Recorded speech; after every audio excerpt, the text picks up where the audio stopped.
La discrétion est une qualité importante dans la vie de toute personne qui entre dans le secret de Dieu. La discrétion est l'un des indispensables, des incontournables dans la vie de toute personne à qui Dieu prend soin de révéler des choses secrètes. À la foule, Jésus prêchait. Aux disciples, il présentait les paraboles. Mais aux apôtres, il expliquait les paraboles. Et plus loin, la résurrection de la fille de Jairus, l'apparition de la métamorphose de la montagne de transfiguration et même l'agonie de Gethsémane ne se sont pas passés ni devant la foule, ni devant les disciples, ni même devant les 12, mais seulement devant Pierre, Jean et Jacques. Parce que le Seigneur, malgré l'amour qu'il a pour tout le monde, il n'ouvre pas tout son cœur à tout le monde au même niveau. Il y a des choses que Dieu peut dire vaguement à tout le monde. Il y a des choses que Dieu peut dire à peu près à un groupe de personnes. Il y a des choses que Dieu peut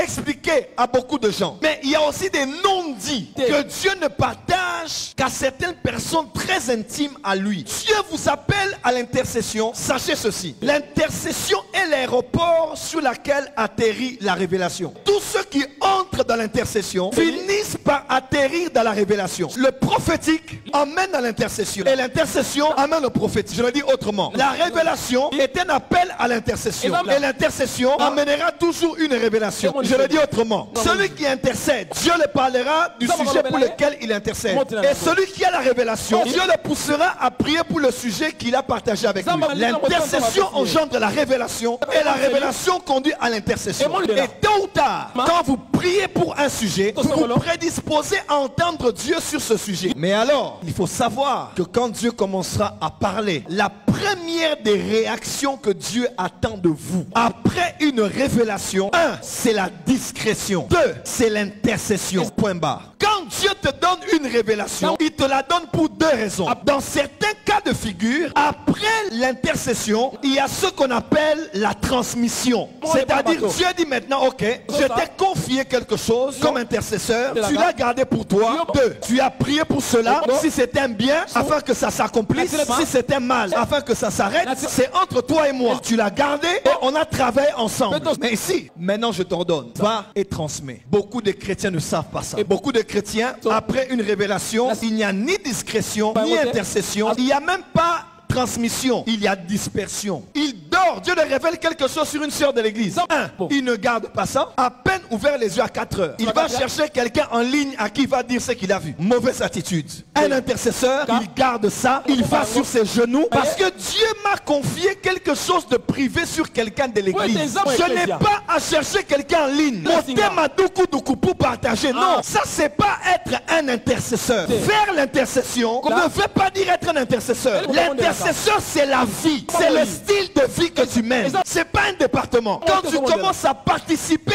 au mouvement de Dieu dans l'intercession, tu dois avoir ces réactions. Quand Dieu donne une révélation, on ne va pas d'abord faire la dispersion. Voilà ce que j'ai vu. Voilà ce que j'ai vu. Voilà ce que j'ai vu. Voilà ce que j'ai vu. Tu n'as ni gardé cela, ni même parlé à Dieu ou posé des questions pour mieux comprendre. Tu es allé disperser la révélation. Quand tu le fais 1 fois, 2 fois, 3 fois, pose-toi la question. Si toi tu confies à quelqu'un un secret et que 1, 2, 3 fois, la personne, à peine tu en parles le soir, tu apprends que tout le monde a connu la chose. Est-ce que tu partageras encore les secrets à la personne? Voilà pourquoi beaucoup de chrétiens se plaignent. Avant je rêvais beaucoup, je ne rêve plus d'Adi. Avant Dieu me parlait beaucoup, mais il ne me parle plus d'Adi. Tu sais pourquoi? Tu as déçu Dieu. Tu as perdu la confiance de Dieu. Dieu ne sait pas te faire confiance. Parce qu'à peine il te parle, toute l'église doit savoir ce que Dieu t'a dit. Et grave, quand c'est des choses sur des personnes spéciales, des pasteurs, des responsables, des hommes publics, des couples, des femmes mariées, des hommes mariés, tu dois tourner ta langue 7 fois avant de parler. Quand Dieu donne une révélation, pourquoi tu veux courir sur Facebook? Tu attends qu'il arrive 8h ou 7h afin de publier au monde entier. Pourquoi? Ça c'est les enfants qui agissent comme ça. Lorsque j'étais enfant, je parlais comme un enfant. Je pensais, je raisonnais. Maintenant que je grandis, je dois mettre de côté tout ce qui est de l'enfance. On ne va jamais loin avec Dieu quand notre bouche n'a pas de frein. Les Chinois ont dit, Dieu a mis sur la tête de l'homme 2 oreilles et une bouche. Pour dire, il faut écouter 2 fois et parler 1 fois. Pour dire, il faut plus écouter que parler. Parce que la bouche qui parle trop ne manque pas de péché. Quand on dit secret, c'est secret. Quand Dieu commence à te faire confiance, il te révèle des choses.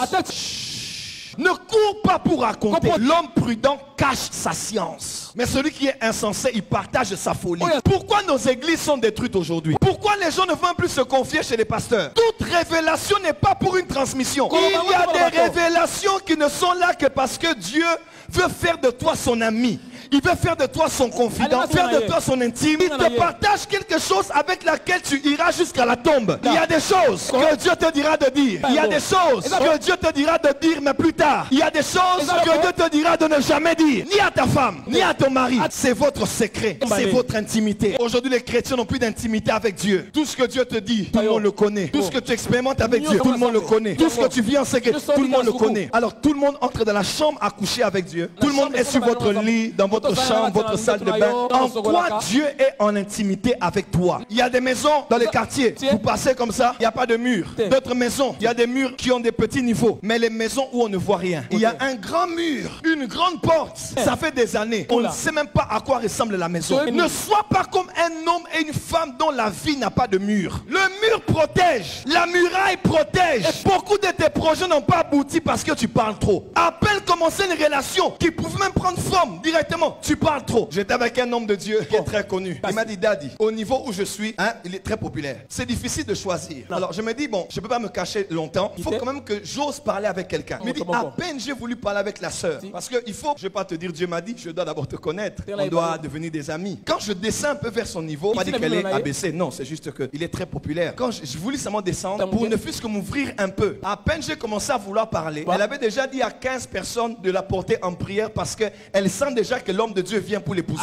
Même si je voulais m'approcher vers elle, j'ai fait 15 pas en arrière. Parce qu'il y a des gens qui partagent des sujets de prière aux gens à qui il ne faut même pas parler. On ne parle pas à quelqu'un parce qu'on a envie de se défouler. On parle à quelqu'un qui va t'accompagner et te donner une solution. Ne donne pas à tes ennemis les armes de te détruire quand il ne le faut pas. Il y a un niveau dans le prophétique. Il y a un niveau des expériences où on parle de secrets. Eux parlent d'ésotérique, d'occulte, d'initiatique. Et ce sont ces gens-là qui gouvernent le monde, qui sont les milliardaires, les grands politiciens. Avec Dieu, c'est ça aussi. Les grands ont une face ouverte et une face cachée. Des choses que les gens doivent savoir et des choses que les gens ne sauront pas. La discrétion, c'est l'attitude de quelqu'un qui veille à ne pas gêner les autres, à ne pas s'imposer, à avoir du retenu, de la réserve. La discrétion, c'est le caractère de ceux qui n'attirent pas l'attention de manière discrète. La discrétion, c'est pas juste manquer de parole, c'est se fondre dans la masse. Nous sommes dans un monde de show-off. Tout le monde aime se montrer. Des fois dans la vie, il faut faire profil bas. Il faut faire profil bas. Il faut faire profil bas.